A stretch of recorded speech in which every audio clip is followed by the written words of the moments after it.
Chennai and Ellen for insightful presentation. I just wanted to make one observation more than a question. I actually gone to book a hotel for a corporate event. And when I was looking for a hotel, I decided to do mystery shopping. It was a CFO conference that we were organizing. And what I did was I walked into about 5 hotels, and I could sense from one particular hotel a very different experience. When I walked through the doorway, the way they greet and the way they engage you was very, very different. And I picked that hotel and not the others. And I think what I realized from there was that there was a culture in their hotel that bred between people, and it's actually a way you engage a consumer that matters. And I think that kind of culture exists in certain organizations and not others. So what is the key difference here?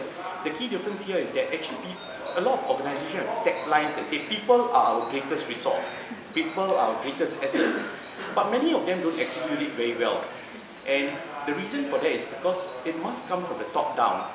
I think the tone from the top is actually very, very important, and if there's a recognition from the top that, you know, if we have good people, we'll have good performance. And when we have good performance, we'll have good people. It's a circle, and if people recognize that, sooner than later, they will succeed. And it's harder for smaller organizations to do that, but really at the end of the day, it's the tone from the top. And that matters a lot. And the hotel I was talking about, I later found out actually it was the founder of the organization that said something to the effect that if I had a brick, I could lay a brick around the world for the number of times I spoke about quality, about service, and something else. I can't remember what was it. But you know, it was the repetitive reinforcement by the leadership of the organization that actually mattered. So that's my view.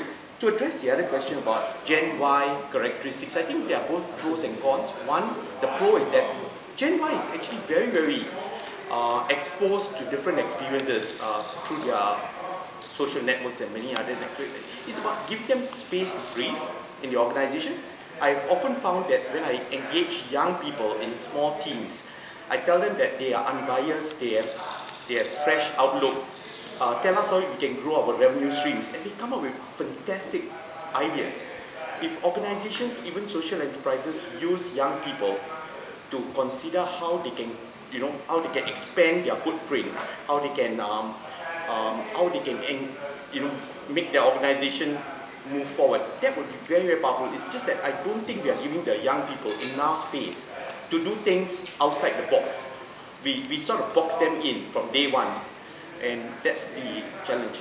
But young people also have a different problem, have a problem of its own. They want to move very fast. 6 months later, they'll tell you, well, I want to change. And that is a challenge. That one I have not solved. So when I solve it, I'll let you know. But I have never been able to figure out how to keep them. You can't grow overnight. It takes years for you. You know, it takes months or a year. A number of years for you to develop that kind of expertise and experience, and many young people are impatient. That's the only challenge I see. But it's not a problem, it's about how to make that into an opportunity, and I haven't found that solution yet. So that's just my thoughts. Thanks. I just round the session also commenting. I think it's definitely important to be lead from the top. A lot of decision making, a lot of the policy making in terms of talent and HR management is from the top. It is. But to me, that is only one of the critical ingredients. But to me, the more important one, but also the harder one to build in an organization is the corporate culture. How do each of the people within the organization share the same culture in terms of great talent, great workforce, great teamwork, great customer service that is equally shared among all members in the organization. And if an organization can build a very strong corporate culture, and actually the leader no longer requires to continue to repeat himself, but actually each of the members within the organization will be repeating that phrase. even more powerful. It has a huge multiplying effect, and it kind of set the solid foundation for the organization. And whoever comes in, you're either in this culture or you're out. So I think to take one step further than the leader leading the organization, to me, building a strong corporate culture is of